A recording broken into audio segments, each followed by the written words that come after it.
چڑھتے سورج کی سرزمین جاپان کو کہا جاتا ہے۔ اس ملک کے بارے میں دنیا والوں کا یہ ماننا ہے کہ یہ دنیا کی سب سے زیادہ ترقی کرنے والی قوم ہے، جو اپنے بچوں کو ان کے بچپن میں ہی ایسی تربیت دیتی ہے کہ وہ دنیا کے کامیاب ترین افراد بن کر ابھرتے ہیں۔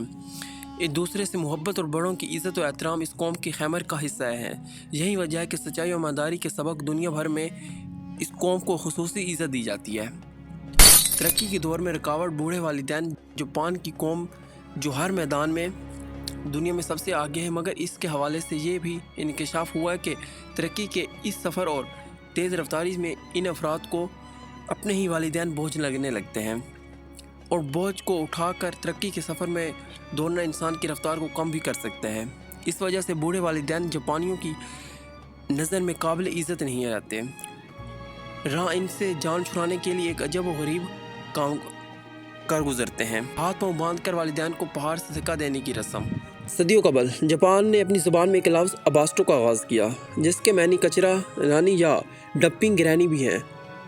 مفہوم کے اعتبار سے یہ جاپان میں رنج ایک ایسی رسم ہے جس کے مطابق جاپانی اپنے بزرگوں کو جب وہ کمزور اور لاغار ہو جاتے ہیں پہاڑی کی چوٹی پر لے کر آتے ہیں اور ان کے ہاتھ پاؤں رسیوں سے باندھتے ہیں، اور اس کے بعد ان کو پہاڑی سے نیچے دھکا دے دیتے ہیں اور ان سے نجات حاصل کر لیتے ہیں۔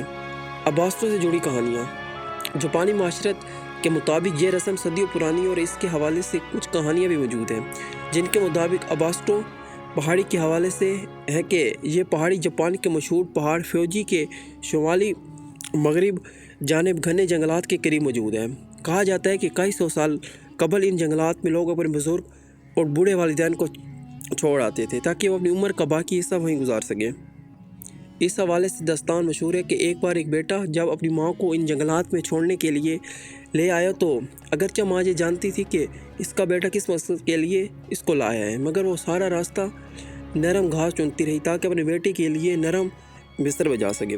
یہ کہانی اس بات کا درس دیتی ہے کہ والدین کے ساتھ اولاد کا جیسا بھی سلوک ہو، ان کے دل میں اولاد کی محبت ختم نہیں ہو سکتی۔ صدیوں پرانی رسم کی واپسی۔ ایک طویل وقت تک قائم رہنے والی یہ رسم اباسٹو جاپان میں ایک بار پھر سے شروع ہو رہی ہے۔ سال 2010 کے بعد جاپان میں ایسے واقعات بھی سامنے آئے ہیں جن میں جوان افراد نے اپنے بزرگ والدین سے جان چھڑانے کی کوشش کی ہے۔ سال 2011 میں ایک آدمی نے اپنے 65 سالہ بیمار باپ کو تنہا جنگل میں چھوڑ دیا کہ وہ موت کے منہ میں جا پہنچے۔ اسی طرح 2018 میں ایک خاتون نے اپنے بوڑھے باپ کو ایک سروس اسٹیشن میں تنہا چھوڑ دیا۔ ماضی کی طرح ایک جاپانی اپنے بزرگوں کو رسی سے باندھ کر پہاڑ کی چوٹی سے دھکا نہیں دے رہے، لیکن جاپانی اب بھی اپنے بزرگوں کی خدمت کر کے جنت کمانے کی تصور سے ناواقف ہیں۔ اسی وجہ سے ان کے لیے گھر کے بزرگ جو 70 سال سے زیادہ کی عمر کو پہنچ جاتے ہیں ان کے لیے بوجھ بن جاتے ہیں، جن کو ہسپتال، اولڈ ایج ہوم وغیرہ میں چھوڑ آتے ہیں تاکہ وہ اپنی عمر کا آخری وقت وہیں گزار سکے۔